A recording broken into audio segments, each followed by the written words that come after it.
Hey guys, welcome back to the new video. My name is Manish and I hope you all are doing absolutely fine. First of all, thank you for so much love. और मैं कोशिश करता हूँ कि आप लोगों के जो भी आप वीडियोस में कमेंट करते हैं मैं उसका रिप्लाई कर पाऊँ and I hope you all are appreciating that also.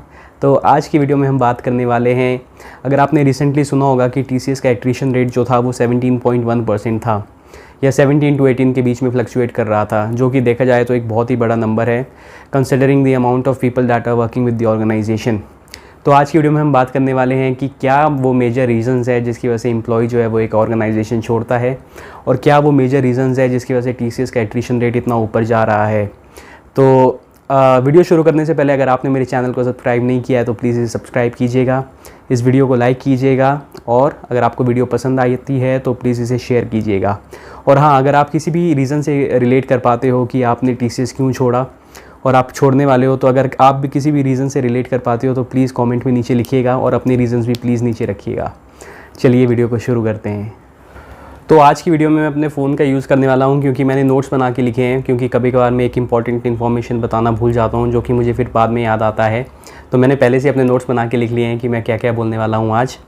तो जो सबसे पहला रीज़न है वो है बेयर मिनिमम हाइक्स. ठीक है, तो एक एम्प्लॉय पूरा साल जो है वो बहुत ही मेहनत से काम करता है, कंसिडरिंग कि लास्ट में जाके उसको एक रिवॉर्ड मिलेगा, that is the annual hikes. तो आप लोगों को तो पता ही होगा कि हाइक्स का सिनेरियो क्या चलता है. There are 3 bands A, B, C.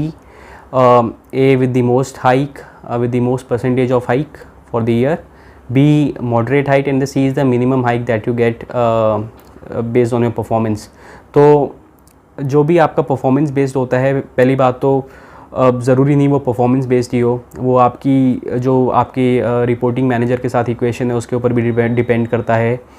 तो it is not a transparent process. तो उसकी वजह से क्या होता है, आपको बैंड जो है वो बहुत ही कम मिलते हैं. कभी कभार मैंने देखा है आपको रेटिंग और बैंड दोनों चीज़ें मिलती है. कभी कभार मैंने देखा है कि 4.5 वाले को B बैंड मिलता है और 4.1 वाले को A बैंड मिलता है, या इनफैक्ट 3.8 वाले को B बैंड मिलता है और 4.1 वाले को C बैंड देते हैं. तो कोई एक रिटर्न डॉक्यूमेंट प्रोसीजर नहीं है कि आपको क्या बैंड मिलेगा, और जो बैंड्स के बेसिस पे हाइक है वो बहुत ही कम है. C बैंड वाले को 2 to 3% हाइक मिलती है, B बैंड वाले को 4 to 6% हाइक मिलती है, और A बैंड वाले को maximum to maximum 6 to 8% hike मिलती है. तो कंसिडरिंग कि इन्फ्लेशन जो है वो 7% की दर से बढ़ रहा है और आपकी सैलरी अगर 3% बढ़ रही है तो आपकी दिन प्रतिदिन आप गरीब ही होते जा रहे हो इकोनॉमिक्स में अगर देखा जाए तो. पहला जो मेजर रीज़न था वो था बेयर मिनिमम हाइक्स बहुत बेकार हैं यार, इसलिए लोग भी छोड़ के जाते हैं. और जो सेकंड रीज़न है वो है डिलेड प्रमोशन. ठीक है, तो देखो प्रमोशंस के बारे में आप सबको पता है. पहले आप असिस्टेंट सिस्टम इंजीनियर ट्रेनी होते हो, फिर आप एक असिस्टेंट सिस्टम इंजीनियर बनते हो, फिर सिस्टम इंजीनियर, उसके बाद ITA. तो मोस्टली मैं ITA तक ही बात करूँगा क्योंकि जो 70 to 80% जनता है वो ITA के प्रमोशंस के लिए ही वेट करती है, क्योंकि हायर पोजीशन पे लोग या तो स्विच कर जाते हैं या तो बहुत ही मिनिमम लोग होते हैं जो कि उस पोजीशन पे बचते हैं. तो मैं आपको अपने फ्रेंड्स के एग्जांपल बताता हूँ.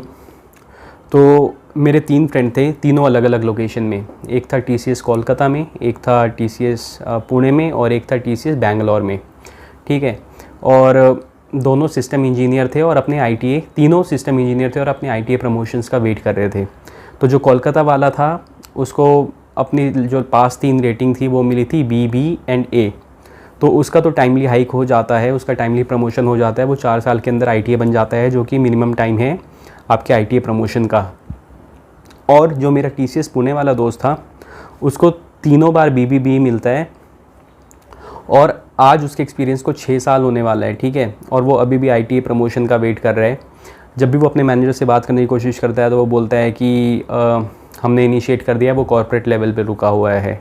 तो that is also a reason कि बहुत लोग छोड़ते हैं, क्योंकि यहाँ पे प्रमोशंस बहुत डिलेड हैं और कोई एक पर्टिकुलर फिक्स प्रोसेस नहीं है जिसे आप मॉनिटर कर पाएँ कि आपका जो प्रमोशन का वर्क फ्लो है वो कहाँ पे है और किसके पास है. आपको रिलाई करना पड़ता है दूसरों के ऊपर, और वो दूसरे सही बोल रहे हैं या गलत बोल रहे हैं वो उसकी कोई मतलब वो गारंटी नहीं होती. तो दूसरा रीज़न था डिलेड प्रमोशन. ठीक है, और थर्ड रीज़न जो मैं बोलना चाहूँगा is release from a project. आप सबको पता ही है कि अगर एक बार प्रोजेक्ट में घुस गए तो उससे निकलना इतना मुश्किल होता है जितना आप सोच लो. मतलब बहुत ही मुश्किल होता है. ठीक है, तो रिलीज़ बहुत ही एक क्रिटिकल इशू है, क्योंकि आप कौन से प्रोजेक्ट में जा रहे हो वो आपके प्रोजेक्ट इंटरव्यू के ऊपर डिपेंड नहीं करता, वो उस प्रोजेक्ट में क्या क्या काम अवेलेबल रहता है आपके स्किल सेट के ऊपर भी वो डिपेंड नहीं करता। जो प्रोजेक्ट पे काम है और उस काम के लिए बस उसको एक रिसोर्स चाहिए, और भी रिसोर्स कोई भी हो सकता है, चाहे आपकी स्किल्स कुछ भी हो, वो काम आपको करना ही पड़ेगा, ठीक है। तो और रिलीज़ लेना बहुत ही ज़्यादा एक मुश्किल काम है। मैंने देखा है कि लोग 3-3 साल से स्ट्रगल कर रहे होते हैं रिलीज़ लेने के लिए, तब भी उन्हें रिलीज़ नहीं देता है और वो काम करते ही रहते हैं उसी प्रोजेक्ट में। तो release is the third thing जो कि एक एम्प्लॉय को फ्रस्ट्रेट होके ऑर्गेनाइजेशन छोड़ने पे मजबूर कर देता है। और जो नेक्स्ट है वो है insane salary offers that you are getting from outside, ठीक है। तो पीछे एक फेज़ आया था इंडियन आईटी में जिसको बोलते हैं द ग्रेट रेजिग्नेशन पीरियड। तो उसमें क्या हो रहा था कि डिमांड इतनी ज़्यादा बढ़ गई थी कि कंपनीज़ जो हैं वो 100% हाइक, 70% हाइक, 150% हाइक भी ऑर्गेनाइजेशंस दे रही थी एम्प्लॉयज़ को, अगर आपके पास रेलेवेंट स्किल्स हैं तो एक ल्यूक्रेटिव ऑफ़र अगर आपको मिलता है तो आप लोग ऑब्वियसली पुरानी ऑर्गेनाइजेशन को छोड़ दोगे। एंड ट्रस्ट मी, अगर आपके रिज्यूमे में TCS का नाम है तो it is going to help you a lot, क्योंकि बाहर मार्केट में TCS की एक बहुत ही अच्छी रेप्यूटेड एक पोजीशन है मार्केट में, तो आपको अदर कैंडिडेट्स के मुकाबले आपको प्रीफर किया जाएगा। तो that is the next thing जो था insane salary offers that you are getting from outside. ये भी एक रीज़न है कि लोग क्यों छोड़ना चाहते हैं अपनी पुरानी ऑर्गेनाइजेशन को। और नेक्स्ट है ऑफिस पॉलिटिक्स, ठीक है। तो देखो पॉलिटिक्स तो हर जगह होती है, आप किसी भी ऑर्गेनाइजेशन में काम करें, आप किसी भी डोमेन में काम करें, पॉलिटिक्स तो आपको मिलेगी ही मिलेगी। बट कंसिडरिंग ये एक इंडियन ऑर्गेनाइजेशन है और काम भी यहाँ पे लिमिटेड है, तो लोग जब लिमिटेड काम होता है तो लोग क्या करेंगे, लोग पॉलिटिक्स ही करेंगे ना। तो दैट इज़ अ थिंग, और हर प्रोजेक्ट में होता है वो पॉलिटिक्स। एंड न्यूमरस रीजंस की वजह से पॉलिटिक्स हो सकती है। एक हो सकता है आपके रिलीज़ के लिए आपको नहीं दे रहे हैं, सेकंड हो सकता है आपके परफॉर्मेंस रेटिंग के लिए आपको जो प्रॉमिस किया गया था वो आपको नहीं मिली, किसी और को दे दी, थर्ड होता है ऑन साइट के लिए। ये सब भी एक रीज़न है जो कि ऑफिस पॉलिटिक्स। और नेक्स्ट जो है वो है फेक ऑन साइट प्रोमिसेस। तो मैंने देखा है कि मोस्टली जो पीपल जो काम करते हैं, जैसे US का प्रोजेक्ट हो गया या किसी लैटिन अमेरिका का प्रोजेक्ट हो गया, तो उन लोगों को 3-3, 4-4 साल से एक प्रोजेक्ट में होल्ड किया हुआ है, क्योंकि उन्हें बोला गया है कि they can expect on site, पर उसकी कोई पर्टिकुलर डेट नहीं होती। वो हमेशा डिपेंड करता है बिज़नेस रिक्वायरमेंट के ऊपर। तो कभी बिज़नेस रिक्वायरमेंट होती है, कभी नहीं होती, पर आप लोगों को एक प्रॉमिस दिया जाता है कि you will get an on site. तो नहीं मिलने पर ऑब्वियसली एम्प्लॉय दूसरी ऑर्गेनाइजेशन में देखना स्टार्ट करेगा। तो that is also a reason जो कि है फेक ऑन साइट प्रॉमिस, ठीक है। और जो नेक्स्ट है वो आजकल के जो दौर चल रहा है उसमें बहुत ही ज़्यादा क्रिटिकल है, वो है वर्क फ्रॉम होम। तो TCS जो थी वो फर्स्ट ऑर्गेनाइजेशन थी जिसने कहा था 2025 तक वो 75:25 रूल लाएंगे, मतलब उसका सिर्फ 25% जो एम्प्लॉयज़ हैं वही ऑफिस से काम करेंगे, that too in a hybrid mode. But बोला कुछ था और हुआ कुछ और। जैसे ही कोविड की सिचुएशन थोड़ा नॉर्मल आई तो employee started getting mails to report to office, that too not once not twice but thrice a day, जो कि एक बहुत ही डिफ़िकल्ट हो जाता है, क्योंकि एम्प्लॉयज़ पहले अपने घर से काम कर रहे थे, they were able to save a decent amount of salary for themselves, जिसको वो इन्वेस्ट कर रहे थे, क्या कर रहे थे। पर अब उनको बोला गया कि अगर आपको ऑफ़िस आना पड़ेगा, और ऑफ़िस आने का मतलब है कि आपको नई सिटी में अगर आपका ऑफिस आपके घर से दूर है तो आपको एक हाउस रेंट करना पड़ेगा, आपको खाने पीने के लिए एक मेड रखनी पड़ेगी। तो उससे क्या है, एक्सपेंस बढ़ जाते हैं और आपकी सेविंग्स बहुत कम हो जाती हैं।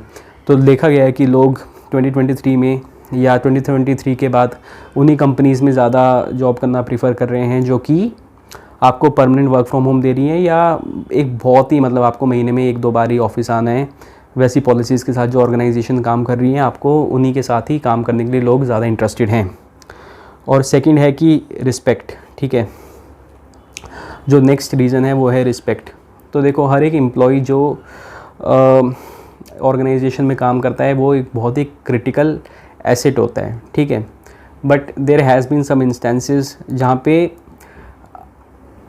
मे बी आपकी स्किल्स को रिस्पेक्ट नहीं किया जाता है, आपकी आपकी टेक्नोलॉजी, आपकी जो भी आपकी सोच है उसको रिस्पेक्ट नहीं किया जाता है। जैसे अगर आप एक .NET रिसोर्स हैं तो आपकी स्किल्स को रिस्पेक्ट ना करते हुए आप लोगों को दिया जाता है कोई भी सपोर्ट का काम, या अगर आप टेस्टिंग में हो तो आपको काम दिया जाता है सपोर्ट का, ठीक है। तो ये भी एक रीज़न है जो लोग रिज़ाइन कर रहे हैं ऑर्गेनाइजेशन से।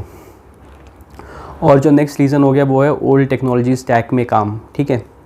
तो जैसे कि पता है कि most of the projects that are there in the company, those are basically either production support that are supporting the legacy applications of some organisation, या तो बहुत ही ऑब्सोलीट टेक्नोलॉजी में काम है। तो और आपको पता है कि technology is changing in times, हर सेकंड कुछ ना कुछ नया आ रहा है मार्केट में। चैट GPT आ गया, एडवाइजरी GPT आ गया, क्लाउड में इतने सारे चेंजेस आ रहे हैं, इतने रेवोल्यूशंस आ रहे हैं, और आप लोगों को वही टेक्नोलॉजी में काम करना पड़ रहा है। लेगेसी एप्लीकेशंस में, पुराने सर्वर्स में आपको डिप्लॉय करना पड़ रहा है। क्लाउड डिप्लॉयमेंट्स के बहुत ही कम स्कोप हैं, तो इसकी वजह से भी लोग मूव करते हैं क्योंकि क्वालिटी वर्क नहीं है, ठीक है। तो मैं तो यही रीज़न सोच पाया हूँ यार जो भी मैंने लिखे थे। एक था बहुत ही कम हाइक्स, एक था डिलेड प्रमोशन, एक था रिलीज़ बहुत मुश्किल से मिलता है, नेक्स्ट था insane salary offers that you are getting from outside, अगला था ऑफिस पॉलिटिक्स, उसके बाद था रिस्पेक्ट, उसके बाद था वर्क फ्रॉम ऑफिस, उसके बाद था ऑब्सोलीट टेक्नोलॉजी। इतने सारे रीज़न्स हैं। तो आप मुझे बताइए आपका क्या रीज़न है कि आपने ऑर्गेनाइजेशन छोड़ी या आप ऑर्गेनाइजेशन छोड़ने का सोच रहे हैं। एंड मैं होप करता हूँ आपको ये वीडियो पसंद आई होगी। अगर आपको वीडियो पसंद आई है तो प्लीज़ इस वीडियो को लाइक कीजिएगा, मेरे चैनल को सब्सक्राइब कीजिएगा और इस वीडियो को शेयर कीजिएगा, और नीचे कमेंट में प्लीज़ लिखिएगा कि आपको किस किस टॉपिक्स में आपको बात करनी है। आपके सजेशंस आ रहे हैं और मैं उन सजेशंस पे वीडियो बनाने की पूरी कोशिश कर रहा हूँ। ये भी एक उसमें से एक सजेशन था कि लोग इतना TCS को क्यों छोड़ रहे हैं। एंड आई होप आपको ये वीडियो पसंद आएगी। चलिए मिलता हूँ आपको नेक्स्ट वीडियो में, तब तक के लिए बाय बाय, टेक केयर।